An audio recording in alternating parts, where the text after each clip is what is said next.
আমাদের এই দেশের রাজনীতি হচ্ছে নোংরা।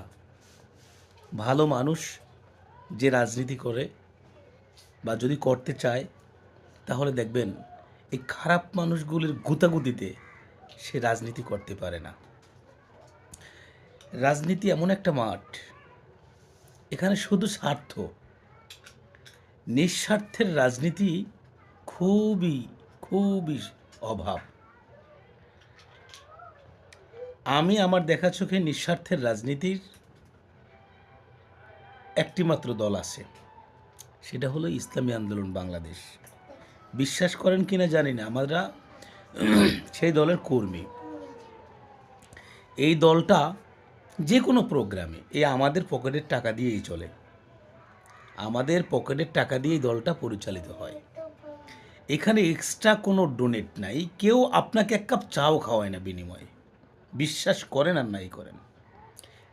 এরপরে এটা ব্যবহার করে বা ইসলামী আন্দোলন এই দলটাকে ব্যবহার করে আজ পর্যন্ত কোথাও কোনো ফায়দা নিতে পারি নাই বা নাই বা নেওয়ার চিন্তাও করি নাই, বা এই দলের ক্ষমতা দেখিয়ে কোনো কিছু একটা করা, এটাও আমরা করি না। এই চিন্তা আমাদের মধ্যে নাই।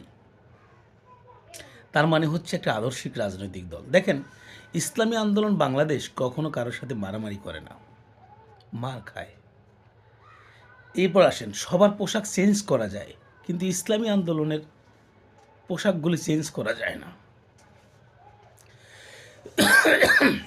এখানে অদ্ভুত একটা বিষয় কি জানেন, যদি ভার্সিটির পোলাপানও যদি ইসলামী আন্দোলনের সাথে যুক্ত হয়, তাদের পোশাকটা চেঞ্জ হয়ে যায়।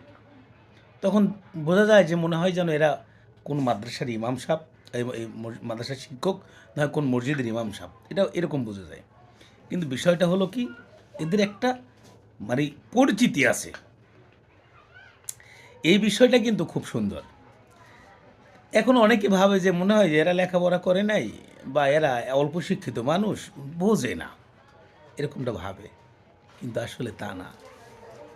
ইসলামী আন্দোলন বাংলাদেশের মধ্যে অনেক শিক্ষিত, মেজরিটি পার্সেন্ট বলা যাবে, মেজরিটি পার্সেন্টই বলা চলে যে এখন অনেক শিক্ষিত মানুষ এখানে আছে আলহামদুলিল্লাহ। অনেক অনেক শিক্ষিত মানুষ আছে। আপনারা যেটা ভাবছেন সেটা না। এখানে অধ্যাপক আছে, ডক্টর আছে, আইনজীবী আছে, বিভিন্ন রকমের লোক আছে। তবে রাজনীতি করতে যাইয়া হক্কানি আলেম ওলামা যারা আছেন, তাদের যদি আপনি অশ্রদ্ধা করেন, তাহলে আপনার দেখা দেখি একদিন আলেমদের শ্রদ্ধা করতে মানুষ ভুলে যাবে। আপনাদের কাছে এইটা বিনতি অনুরোধ।